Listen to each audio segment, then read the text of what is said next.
Si le sujet vous intéresse. Oui, bah c'est sûr, c'est sûr. Fermez peut-être la porte, Oui. ça évitera qu'on soit dérangé.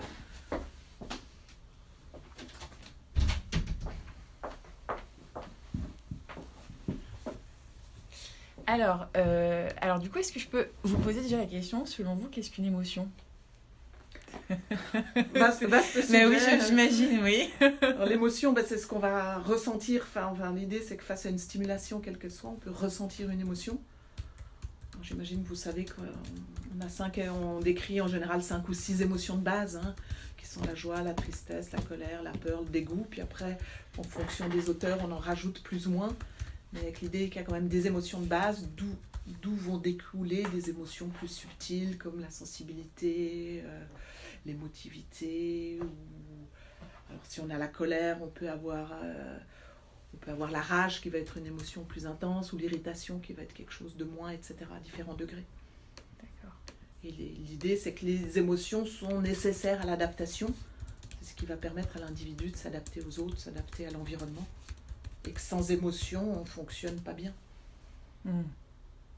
Oui, sans émotion, je n'y connais pas. Enfin voilà, mais c'est quelqu'un qui.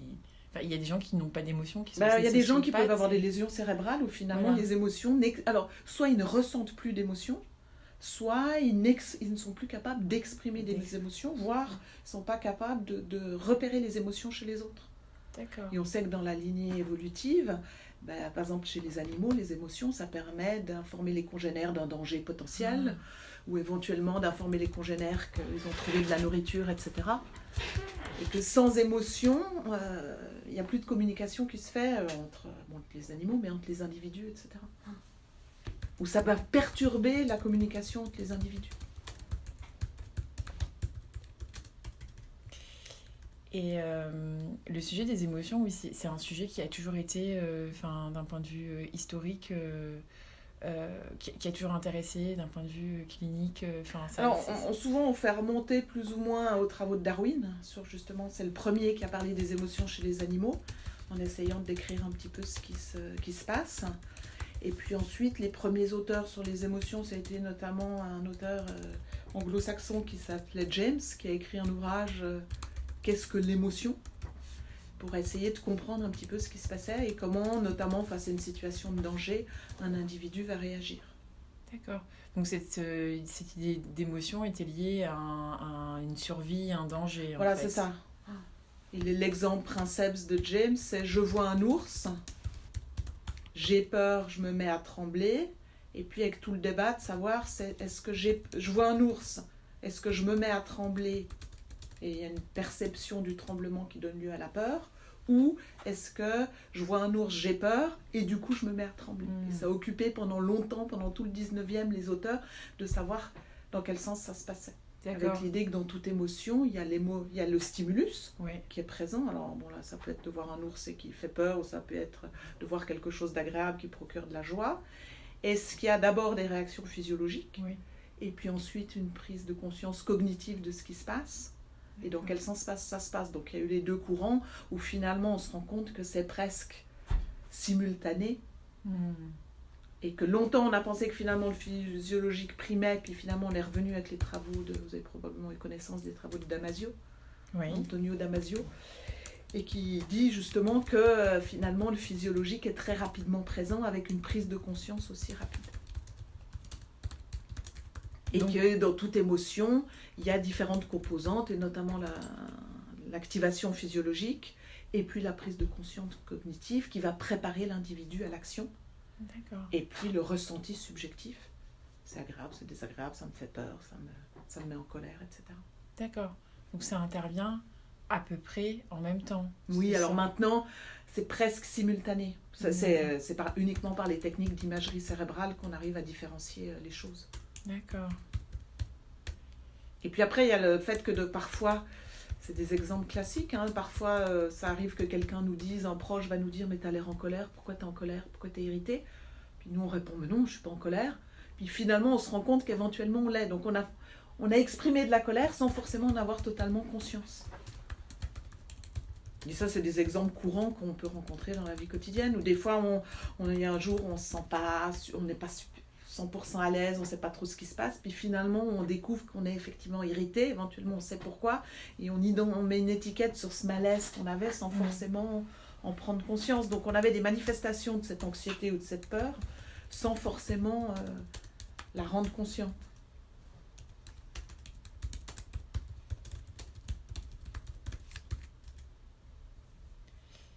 Et quand vous parlez des techniques, justement, maintenant, on arrive à voir avec les techniques d'imagerie, ça a commencé à quelle époque, en fait, où on s'est intéressé justement finalement, c'est quoi? Il s'est intéressé d'un point de vue émotion, c'est plutôt qu'est-ce qui se passe dans le cerveau, ou c'était plutôt qu'est-ce qui se passe d'un point de vue physiologique? Alors au début, les premiers travaux, ça a été beaucoup des mesures physiologiques, comme la conductance cutanée.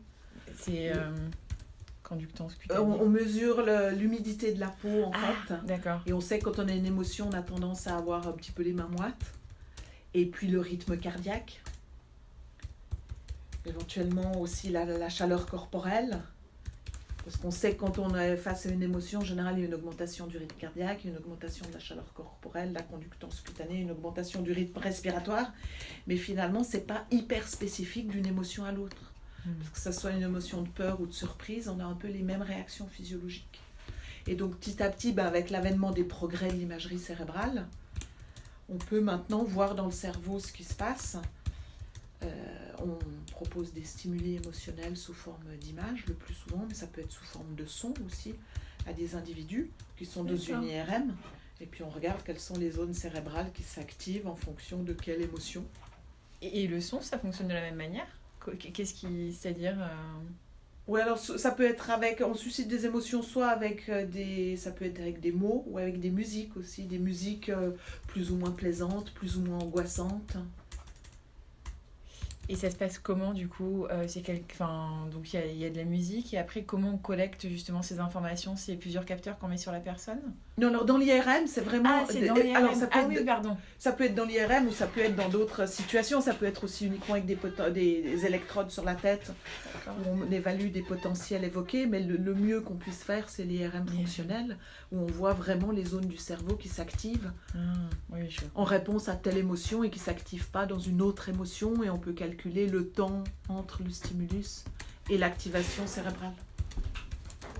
Oui, donc pendant l'IRM, on va mettre une musique, et on va observer comment ça se passe. Ou présenter des images visuellement à la personne qui est dans l'IRM.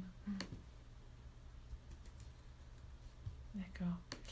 Est-ce qu'il y a en soi une mesure qui est propre, qui a été définie comme un standard pour calculer les émotions, ou pas vraiment? C'est chacun, parce que du coup vous parliez d'IRM, mais voilà, d'autres... Voilà, on ne fait pas les IRM à tout le monde dans toutes les études. Oui. Souvent c'est effectivement conductance cutanée et rythme cardiaque qui est le plus facile à observer dans des situations, alors quand même expérimentales, mais qui peuvent être utilisées sans avoir besoin de toute une énorme infrastructure. D'accord. Et après, ça, généralement, c'est fait sur une panel d'individus et c'est comparé, ou c'est... Oui, alors l'idée, c'est toujours pareil, c'est d'avoir le plus d'individus possible pour éviter les variations individuelles, et puis après de faire des moyennes en fonction de groupes d'individus.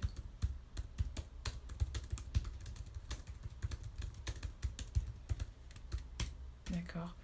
Est-ce que le contexte de la prise de cette mesure d'émotion peut aussi influencer le résultat?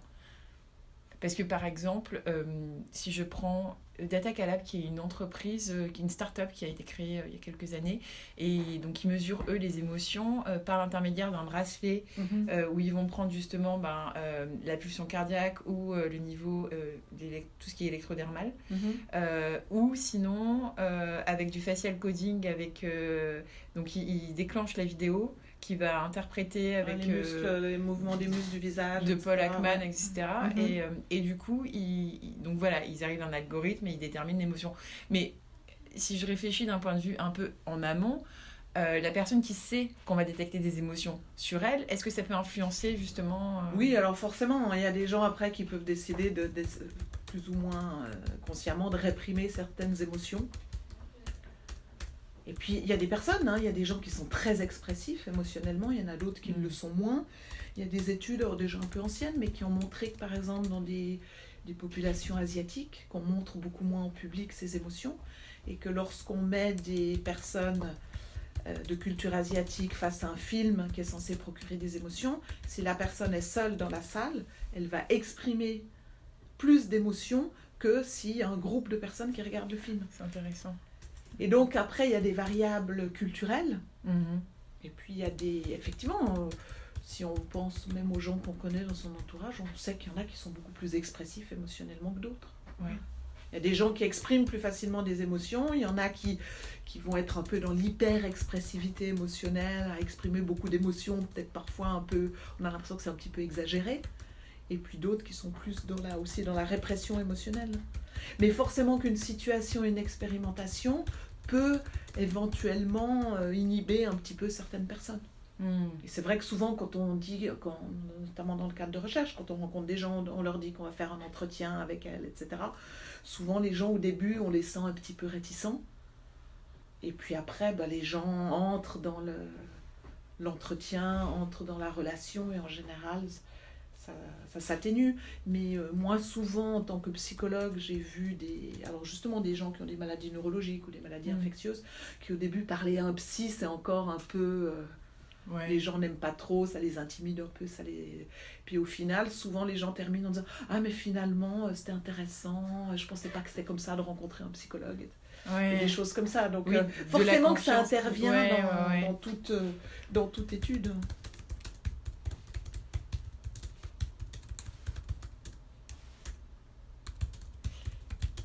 Et vous pensez qu'une personne justement qui va avoir tendance à beaucoup plus exprimer, être beaucoup plus expressive au niveau de ses émotions, mais d'un point de vue externe, est-ce que ça signifie qu'en interne, ça suit aussi où il peut y avoir Alors là, il y a deux théories qui s'affrontent. Il y a l'une qui dit que plus les réactions physiologiques sont intenses, plus l'expression exprimée va être intense.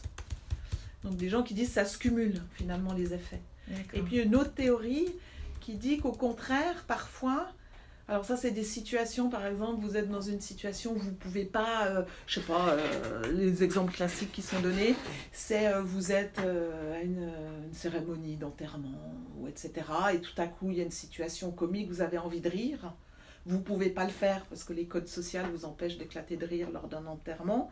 Donc vous allez réprimer l'expression comportementale ou mimique du rire, mais du coup, tout à coup, vous allez vous mettre à avoir chaud, à avoir le cœur qui bat vite, etc., à transpirer, parce que réprimant l'expression émotionnelle comportementale, vous allez avoir une augmentation physiologique de l'émotion. D'accord. Ou éventuellement le contraire, le fait de pouvoir éclater de rire ou exprimer votre colère, ça va permettre d'apaiser votre rythme cardiaque. Donc l'idée, c'est qu'il y a un équilibre, une régulation qui se fait comme ça. D'accord. Et finalement, c'est pas totalement tranché parce qu'il semble que ça puisse dépendre des contextes. Ça dépend des contextes. Oui, comme vous disiez, par exemple, c'est des fois, on doit réprimer ses émotions, donc on va plus la ressentir physiologiquement. Et puis, des fois, on peut se laisser aller à libérer ses émotions. Et c'est vrai que souvent, des choses toutes simples, quand on est en colère et qu'on a pu claquer une porte, etc., du coup, la colère s'apaise parce qu'il y a eu une évacuation de l'émotion qui était possible. Oui. Oui, comme vous disiez, ça se compense, en fait, pour que l'émotion, en tout cas, existe. Voilà. Ouais. D'accord. Et puis après, il y a des variations forcément individuelles, des grandes variations d'un individu à l'autre, qui dépendent probablement de sa personnalité, probablement de sa culture, de l'éducation qu'il a eue. On sait qu'il y a des milieux et des familles où les gens expriment beaucoup les émotions, et d'autres familles où c'est plus réprimé, réfréné, où finalement on n'exprime pas beaucoup ses émotions. Oui, du coup, tout ça va avoir une conséquence sur l'individu ensuite. Sur chaque individu et sa façon de l'exprimer et aussi de le ressentir, probablement.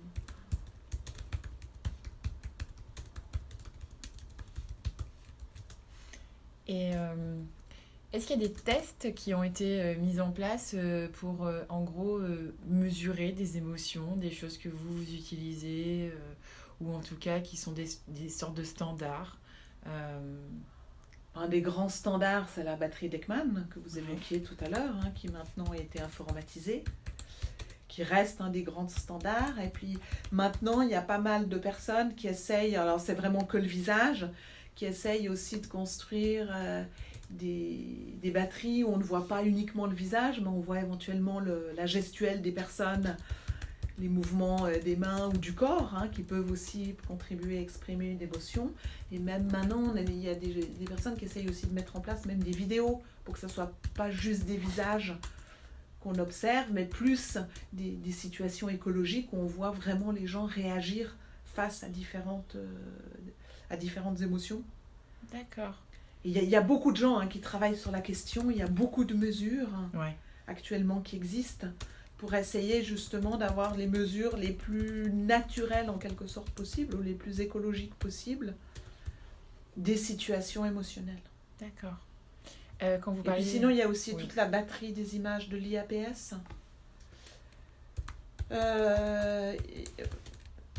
C'est Image Affective, je sais pas quoi, c'est toute une batterie d'images américaines, je sais même plus, là j'ai un blanc, j'arrive pas à retrouver le sigle. Il y a 800 ou 1200 images maintenant avec des situations et qui sont cotées en fonction de situations qui sont soit neutres, soit positives, soit très positives, soit négatives, soit très négatives. Donc en termes d'intensité et de valence.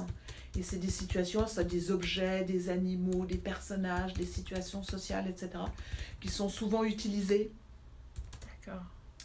pour provoquer des stimuli justement émotionnels. Et l'objectif, c'est quoi, en fait ? Alors, c'est d'avoir une banque de données et d'images qui ont été validées en termes de valence et d'intensité et qu'après, les gens peuvent utiliser, en extraire un certain lot pour avoir des stimuli émotionnels qu'ils vont utiliser dans leurs études. D'accord. D'accord. Comme une référence, en fait. Voilà, c'est ça, ouais. De situation, en fait, référentiel de situation. Voilà, alors c'est autant des objets, ça peut être des objets, une tasse, un champignon, une voiture, etc., que des situations d'accident ou des situations de rencontres familiales, amicales, amoureuses, des images de beaux paysages, les palmiers, la mer turquoise, la montagne, etc., ou au contraire un volcan qui est en train d'exploser. Enfin, toute la gamme, autant que ce soit des paysages avec des personnages, des personnages seuls ou des situations relationnelles où il y a plusieurs personnages, des groupes, etc., des animaux, enfin tout ce qu'on veut. D'accord. Et après qui ont été codifiés comme étant très négatives, neutres, positives, très positives, et avec un indice d'intensité. D'accord.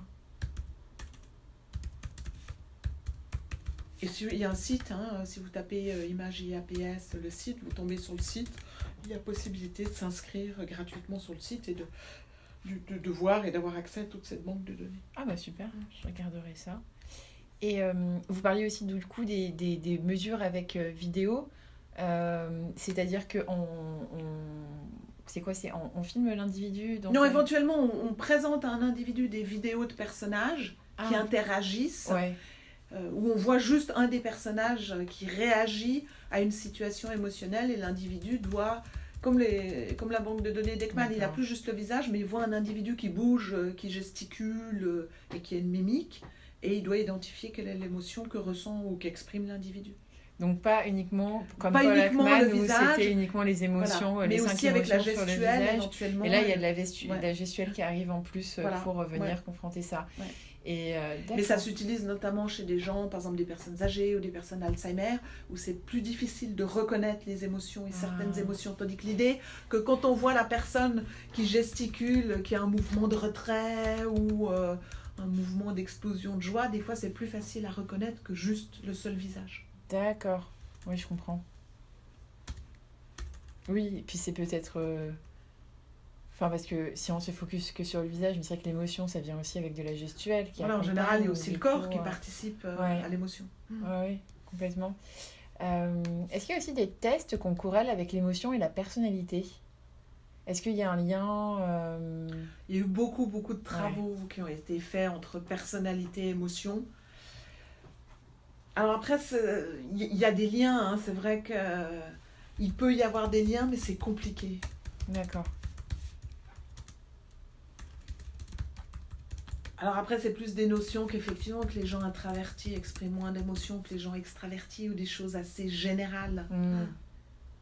Ça dépend aussi à quelle théorie de la personnalité on se réfère. Ouais, d'accord. Alors maintenant, un des grands standards dans la personnalité, c'est ce qu'on appelle les Big Five, 5 grandes dimensions de la personnalité. Alors forcément que les gens qui ont un névrosisme élevé vont peut-être plus exprimer d'émotions de peur ou de colère que des émotions positives.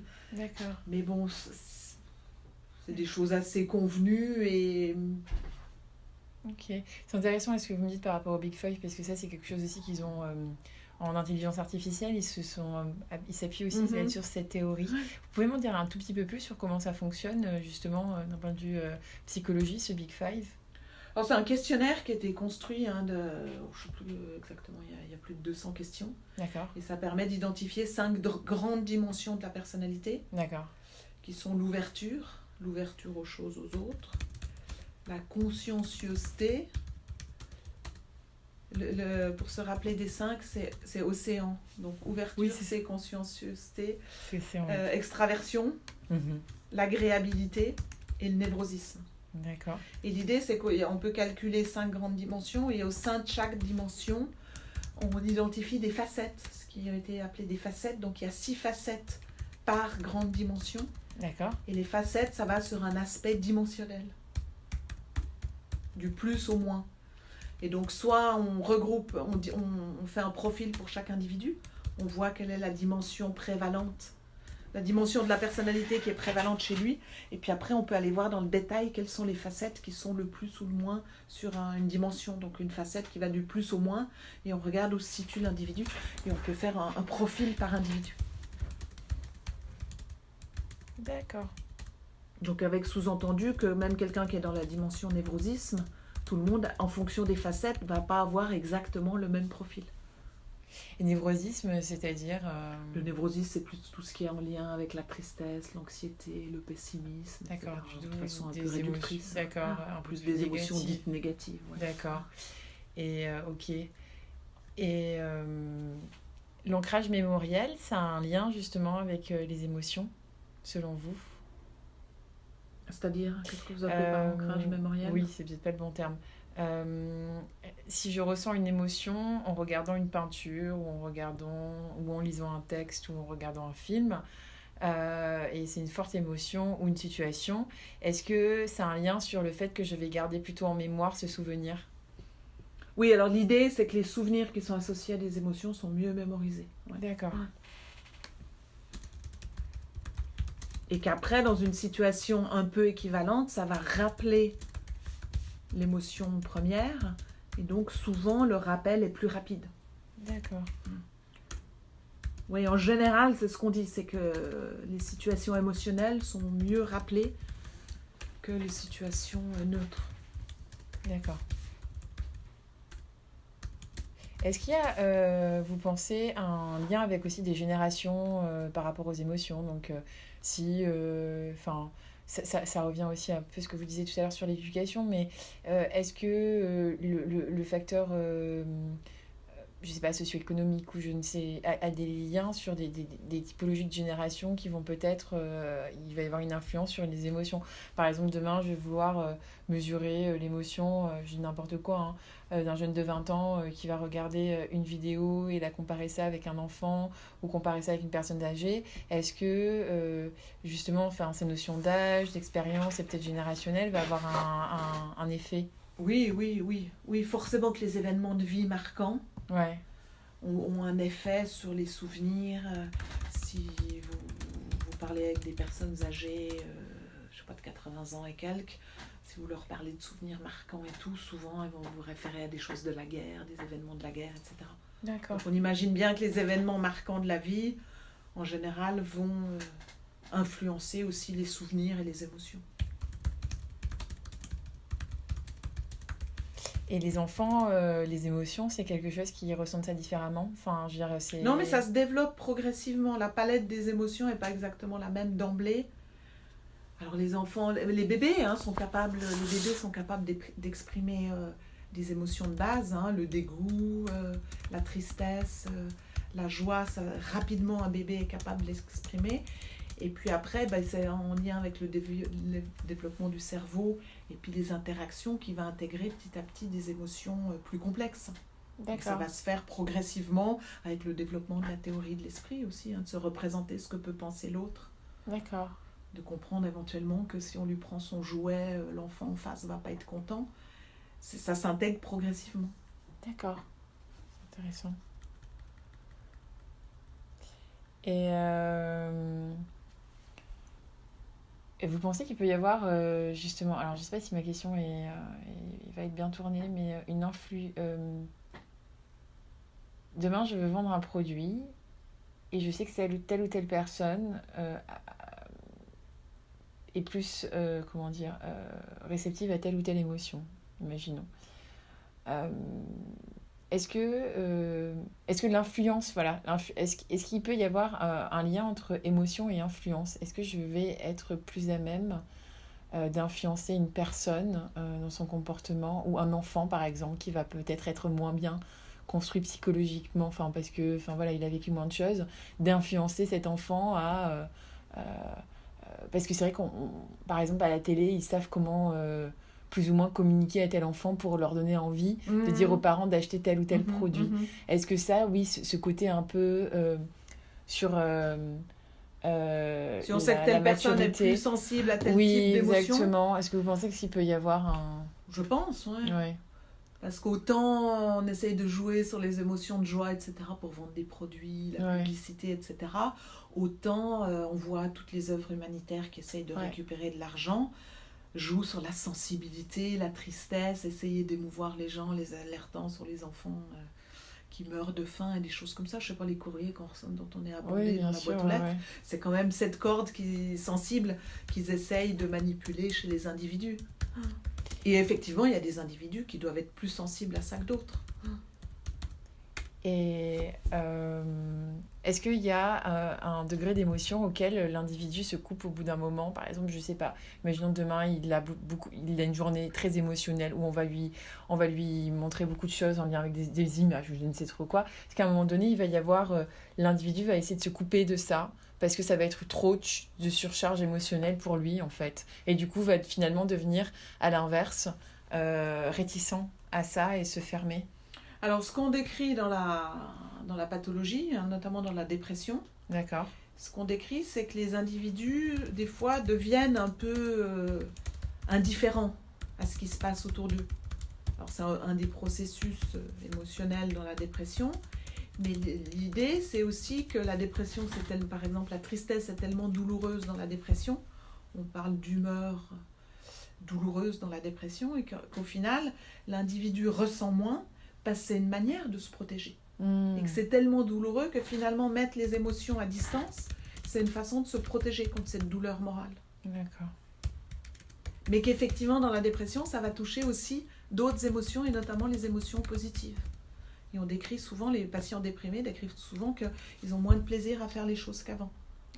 Ils n'ont plus tellement envie d'aller jouer au tennis ou d'aller rencontrer des amis, etc. Ils font moins de choses, ils ont moins envie, ils éprouvent moins de plaisir à le faire. D'accord. Et l'idée, que c'est un petit peu une mise à distance des émotions, parce que les émotions sont douloureuses et donc l'individu déprimé va se protéger. Et dans une notion qu'on appelle aussi l'alexithymie. D'accord. Vous connaissez ou pas? Ça me dit quelque chose, mais l'alexithymie, alors étymologiquement, ça veut dire pas de mots pour les émotions. D'accord.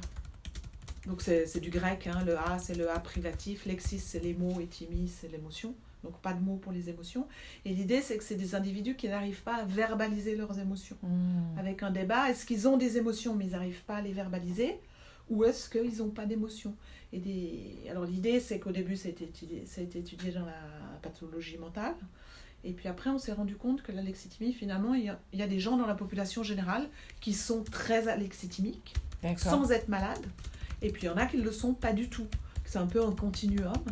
Et que si on identifie dans la population générale des personnes très alexithymiques, c'est des personnes qui ne sont pas à l'aise, effectivement, dans la verbalisation des émotions. Ça va être des gens qui peuvent vous dire, mais des fois, je ne sais pas si je suis en colère ou si je suis triste.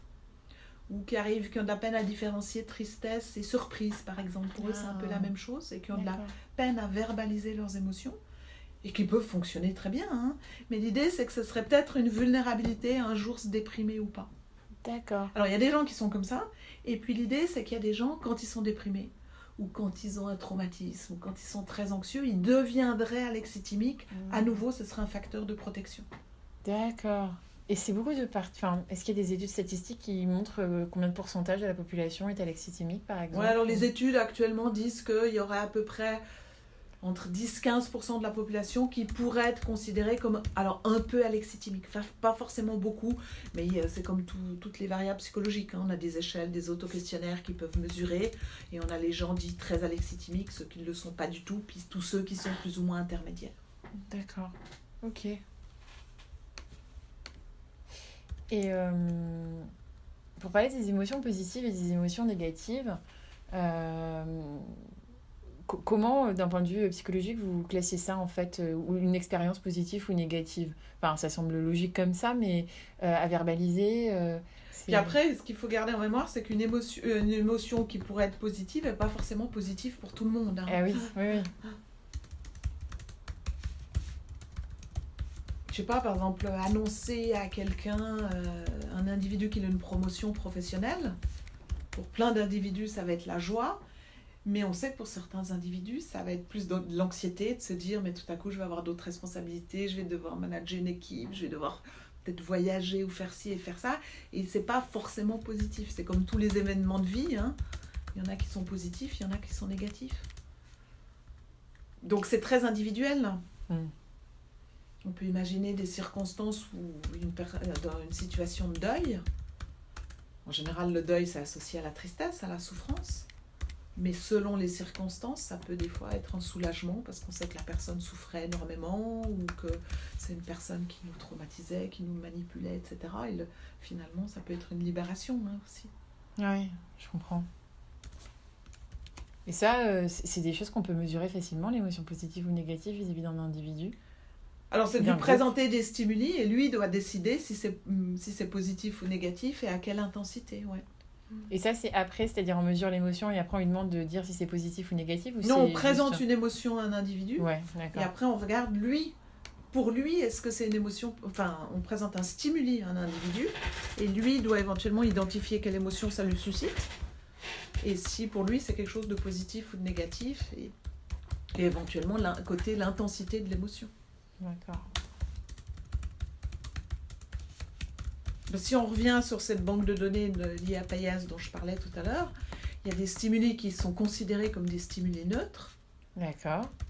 Mais pour un individu donné, ça peut être attaché à telle circonstance et ça peut devenir positif ou négatif.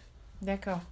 Donc on peut très bien ressentir une émotion neutre, c'est ça en fait? Ou non, c'est le stimuli qui est neutre? Non, c'est le stimulus qui est neutre, mais ça peut induire une émotion positive ou négative en fonction des individus. Alors que pour la majorité des gens, ça va être quelque chose de neutre. Je comprends, d'accord. Comme quelque chose de positif va l'être pour la majorité des individus, mais tout à coup, il y a une personne, parce que ça va lui évoquer un souvenir négatif, ce stimuli qui a priori est positif, pour une personne donnée, va devenir négatif. D'accord, je comprends. Et quel type de stimuli neutre ça, si on... Je sais pas, n'importe quoi, vous présentez une tasse ouais. ou un bol à une personne, qui va être quelque chose de plutôt neutre. Si la personne se souvient que 3 jours avant, elle a cassé le bol qui lui avait été offert par la grand-mère, qui était l'objet précieux de la famille, ça va être, sur le coup, ça va être un stimuli négatif. D'accord, ok, c'est intéressant. Donc c'est toujours très contextualisé. Ouais. Oui. Enfin, j'essaye de penser aussi d'un point de vue, par exemple, lors de débats politiques, on voit des candidats qui s'affrontent. Et bon, il y a des idées forcément, des convictions, mais la manière dont ils vont présenter, donc il peut y avoir quelqu'un avec qui par exemple on n'est pas du tout d'accord avec ses idées et une autre avec qui on est vraiment, enfin voilà, qu'on se rapprocherait plutôt de ça, mais l'autre personne va peut-être avoir, si je parle de Trump par exemple, je ne sais pas, une manière de parler, une manière de bouger qui va stimuler, qui va nous engendrer beaucoup plus d'émotions.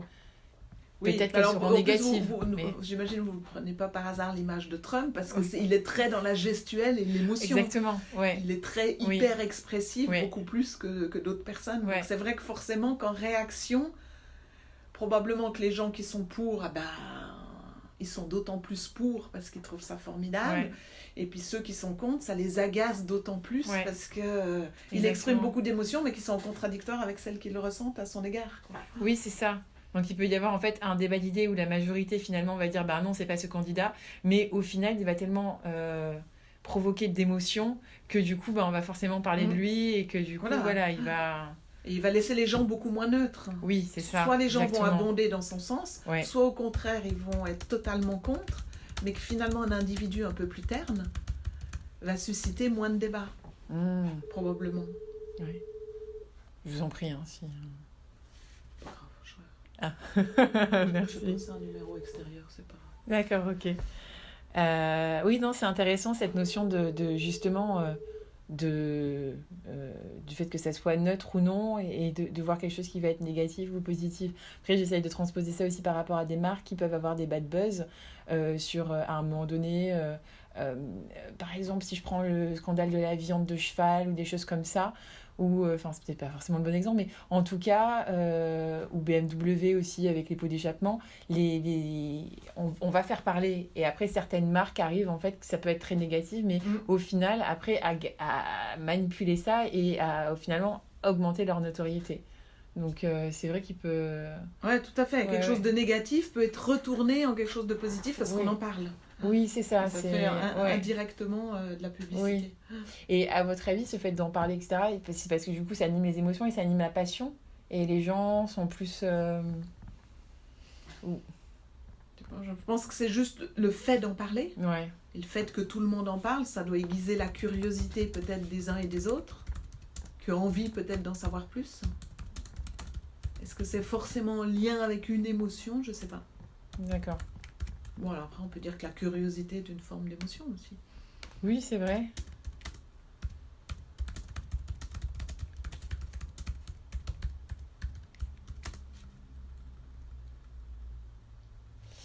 Ok.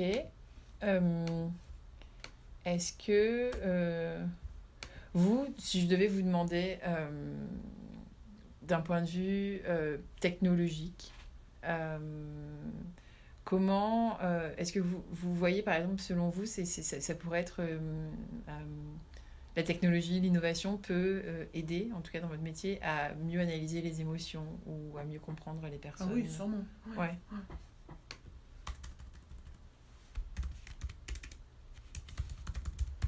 C'est vrai qu'actuellement, il y a beaucoup... il y a par exemple IBM Watson qui, en fait, est le programme cognitif d'IBM pour essayer de comprendre justement un peu mieux toutes ces données émotionnelles. Et ils essayent de développer des produits, donc par exemple à partir de textes. Donc je suis consommateur, je ne vais pas être content de telle ou telle chose, donc je vais laisser des commentaires sur le net. Et en fait, eux, ils arrivent à identifier des granularités d'émotions et aussi identifier à travers des mots si c'est ironique, négatif, positif. Donc mais après, voilà, il y a aussi beaucoup de débats sur quelle est la fiabilité de tout ça. Pareil, il y a un programme qui est autour de la voix. Est-ce que ça aussi, la voix, vous, c'est quelque chose dont vous vous servez pour analyser des émotions de manière... Est-ce qu'il y a des tests autour de la voix? Parce que c'est vrai qu'il y a aussi beaucoup d'émotions. Oui. Alors, il y a des travaux qui ont été faits dans la dépression autour... Alors, mais ça c'est déjà un peu ancien. Hein. D'accord. Mais on avait fait des travaux dans les années 90 à l'hôpital de la Salpêtrière. Enfin, des années 80, début 90, où effectivement, on avait montré que la modulation de la voix, par exemple, chez les patients déprimés, la modulation est réduite. Et qu'effectivement, les patients, lorsqu'ils n'étaient plus déprimés, ils étaient guéris de leur dépression, retrouvaient une modulation, entre guillemets, normale. D'accord. Et qu'il y a une atténuation avec la tristesse, notamment, de la modulation de la voix. D'accord. Et donc, et si on écoute, effectivement, quand on parle avec des patients déprimés, on se rend compte que c'est beaucoup plus monotone, c'est beaucoup plus monocorde.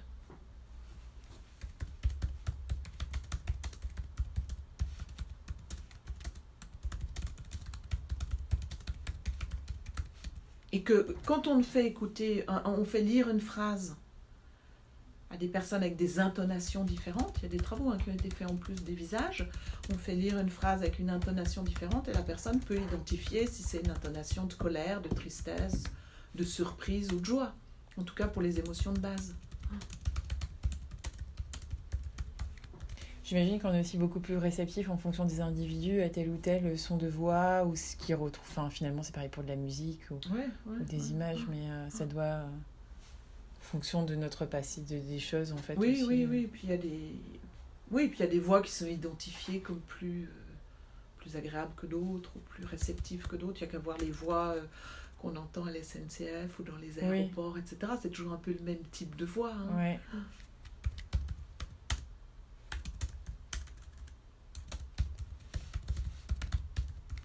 Oui, parce que l'émotion va passer par différents canaux, que ce soit la mimique, la voix, effectivement, puis aussi tout ce qui est du registre comportemental. Quand vous dites comportemental, ça va être la gestuelle la gestuelle, le corps, les mouvements des bras, des jambes et du corps. Est-ce que dans les mimiques, les yeux, comment dire par exemple, parce qu'aujourd'hui il y a des technologies aussi avec l'eye tracking où on peut mesurer. Ça fait aussi partie, ça on le classifierait, c'est français, oui, dans l'aspect mimique, ou c'est quelque chose à part, les yeux? Non, ça fait partie dans la fameuse cotation d'Ekman. Ouais. Il y a beaucoup d'unités d'action, comme il appelle ça, qui s'attachent à décrire le haussement des sourcils, le plissement des yeux, beaucoup les muscles. Alors le front, les yeux, les joues et puis la bouche. D'accord. Mais vous savez, quand on regarde l'eye tracking, on voit bien les gens en général, qui vont beaucoup, quand ils regardent un visage, c'est beaucoup les yeux et la bouche. Ouais. Alors, de temps en temps, les gens s'attachent à d'autres choses, et forcément, on regarde l'ensemble du visage, mais c'est beaucoup les yeux et la bouche, quand on parle à quelqu'un qu'on regarde, pour essayer de capter son attention, et pour essayer d'échanger, de voir la réceptivité chez l'autre. Et effectivement, ça a été montré aussi dans la pathologie mentale, que dans certaines pathologies, finalement, les gens regardent peu les yeux et la bouche, ils vont regarder les cheveux ou le tour du visage, etc. Et finalement, cernent moins bien et captent moins bien les émotions chez l'autre.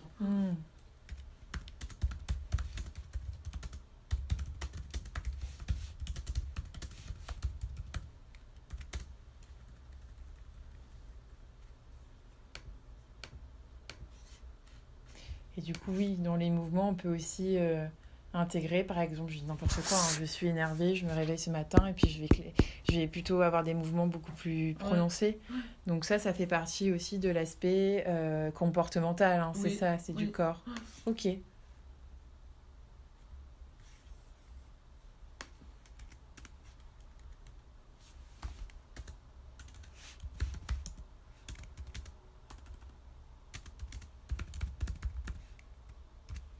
Ok. Est-ce que vous avez un avis sur des sujets liés à l'éthique par rapport aux émotions ma question est assez vaste là. Mais juste... est-ce que vous voyez des débats en tout cas parce que c'est vrai que là du coup il y a de plus en plus de solutions qui arrivent sur le marché pour essayer de mesurer cette émotion qu'on trouve donc dans une optique de comprendre le consommateur et du coup, in fine, de lui vendre un produit en rapport avec ses émotions. Vous, quel est votre sentiment là-dessus? Est-ce que, ou d'un point de vue après, je sais pas, d'un point de vue métier, est-ce que vous avez un avis? Qu'est-ce que vous pensez de tout ça? Alors, les progrès de tout le décodage des émotions, la compréhension des émotions, moi, ça m'intéresse dans un cadre plus médical. Et avec l'idée qu'on peut peut-être aider les patients qui ont justement des déficits de ce niveau-là, que ce soit un déficit... Alors bon, les patients qui ont des lésions cérébrales, qui ont des troubles émotionnels, essayer de rééduquer ça ou de les aider à compenser leurs déficits par d'autres... compétences émotionnelles. Et c'est vrai que si on peut aider des gens qui ont de la peine à décoder des émotions chez l'autre, chez lesquels ça rend difficile la communication avec l'autre, est-ce qu'on peut les aider et que toute cette technologie peut les aider? Moi, je trouve ça bien, et de mieux comprendre comment ça se joue au niveau émotionnel. Si c'est uniquement pour mieux vendre certains produits aux autres et un peu à leur insu, de pouvoir détecter l'émotion qu'ils ont et de se dire qu'on va leur vendre comme ça, je ne suis pas forcément convaincue que ce soit un plus. Bien sûr. Parce que je pense que il faut arriver à laisser ça, le libre arbitre à chacun de savoir ce qu'il a envie d'acheter ou pas acheter. Mais évidemment que d'un point de vue commercial, on peut comprendre que si après on arrive à cibler des campagnes de publicité pour tel et tel, sachant que tel individu, il faut s'adresser à lui de telle façon et tel autre autrement, on peut comprendre que ce soit un plus. Est-ce que c'est forcément mieux? Je ne suis pas convaincue. Bien sûr. Et par contre, c'est vrai que si je transpose ces avancées à d'autres domaines, tels que aussi l'éducation, ça peut en tout cas venir aider, en tout cas d'un point de vue éthique, à savoir, je dis n'importe quoi, des programmes en ligne, savoir à quel moment la personne va décrocher. Tout à fait. Enfin, voilà. Tout à fait. Et puis, on sait bien que de plus en plus, que ce soit la médecine ou d'autres domaines, on essaye de spécifier les choses et de cibler sur les besoins, les attentes d'une personne donnée. Nous, on développe beaucoup ça auprès de nos étudiants. C'est que les gens qui ont une maladie mentale, quelle qu'elle soit, ça peut être la dépression, mais ça peut être la schizophrénie, ça peut être d'avoir une phobie des transports, etc. On ne va pas appliquer le même traitement, ni médicamenteux, ni de prise en charge psychologique à tout le monde. On va essayer d'adapter les spécificités d'un individu, de sa demande, de ses besoins. Donc on imagine bien que si on développe ça dans le domaine de la santé, et on voit ça aussi dans le cancer, les thérapies cancéreuses maintenant sont de plus en plus, à tel patient, on va proposer tel type de traitement parce que son cancer est comme ci, comme ça, mais au voisin ou à la voisine, on va proposer quelque chose d'un peu différemment. On envisage la même chose avec les traitements psychologiques. C'est qu'on ne va pas proposer à tout le monde la même psychothérapie, mais on va lui proposer de travailler sur tels aspects parce que lui, il a telle difficulté, puis lui, il a envie de ci, de ça. Puis en fonction de sa personnalité, parce qu'il est peut-être très extraverti, ça va mieux marcher avec lui, alors que lui, il a de la peine à exprimer ses émotions. Donc, on va d'abord travailler là-dessus. L'idée, c'est vraiment de cibler les choses. C'est l'hyper-personnalisation, en fait. Voilà. Et d'essayer de travailler avec un individu en particulier. On imagine bien que dans le marketing ou la publicité, on va essayer de cibler des profils d'individus en se disant à eux on propose ça, puis à eux on propose ça. C'est exactement ça. Mais finalement, au final, on en revient un peu... c'est drôle parce que plus je conduis mes interviews et plus je me dis qu'en fait, tout est transposable au final. Les progrès d'un domaine bénéficient forcément par ricochet à un autre domaine. Exactement. Et les progrès de la médecine bénéficient aussi...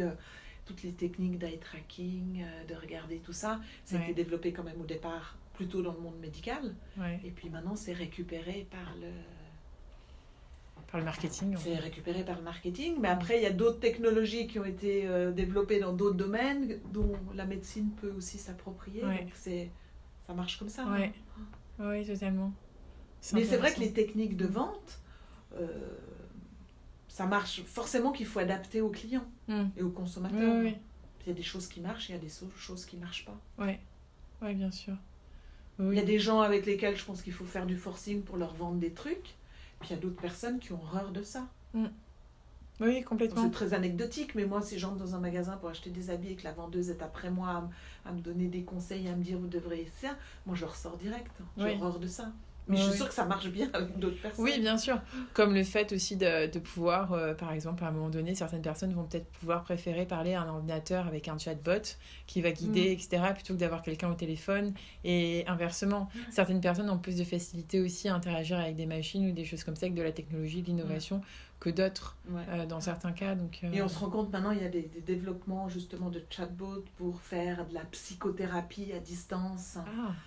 Avec des programmes informatiques, d'échange, ou même dans le monde médical, ça commence à se développer, de pouvoir avoir des consultations, alors soit par Skype, mais même uniquement par équivalent de chatbot. Et on se rend compte que pour certains patients, alors ça ne remplace pas forcément le contact avec un psychothérapeute, bien sûr, mais ça peut compléter les choses, et notamment il y a des gens qui habitent loin, qui ne peuvent pas se déplacer ou qui habitent dans des régions un peu isolées, et ça leur permet de conserver un lien, et c'est en plein essor, ça. D'accord. Oui, ou même dans une situation d'urgence où la personne n'est pas bien, peut-être que, elle peut activer ça, et le robot va prendre le relais sur des choses un peu plus généralistes, j'imagine, et pas forcément très poussées, mais... J'ai une étudiante qui travaille là-dessus, qui a créé un chatbot pour la dépression. D'accord. Où justement, les gens peuvent communiquer... par l'interface, se connecter à toute heure du jour et de la nuit, échanger, etc. Alors après, c'est compliqué dans la psychopathologie ou la psychiatrie, parce que c'est vrai que des gens qui sont très isolés, qui sont à distance, qui ne veulent pas communiquer avec l'autre, leur proposer que de communiquer par Internet, ça risque de renforcer cet aspect-là. Donc c'est pas forcément, mais ça peut aussi aider, et ça peut sensibiliser des gens aussi. Donc c'est toujours un peu à double tranchant. Oui, complètement. Non, c'est exactement ça, ouais.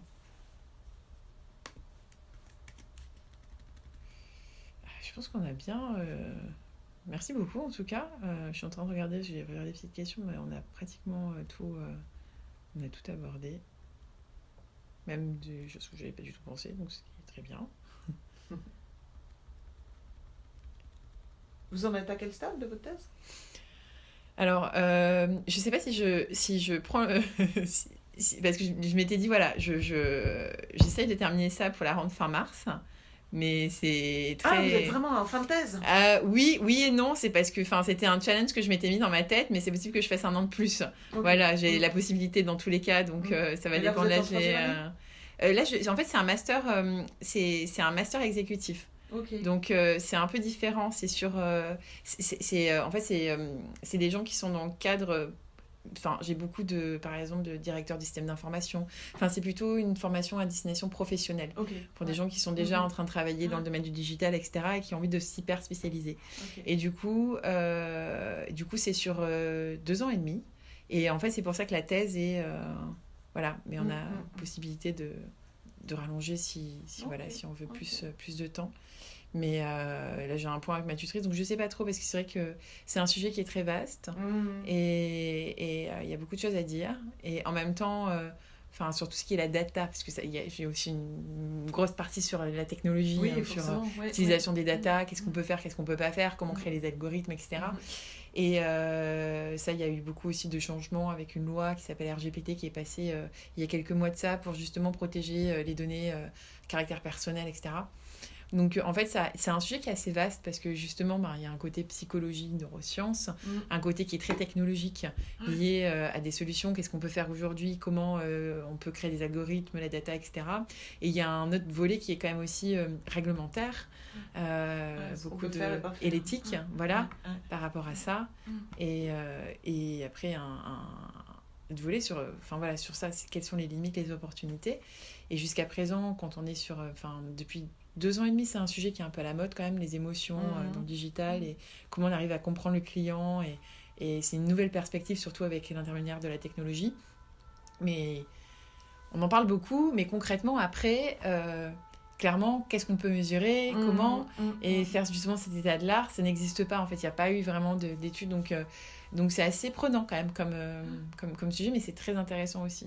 Moi, c'était justement, je voulais faire quelque chose en lien avec l'humain, parce que c'est vraiment quelque chose qui m'attirait énormément. Du coup, ce côté justement lié aux émotions et donner ce visage un peu plutôt humain en fait à cette donnée technologique, c'est intéressant de voir les interactions qu'on peut avoir entre les deux en fait. Très bien.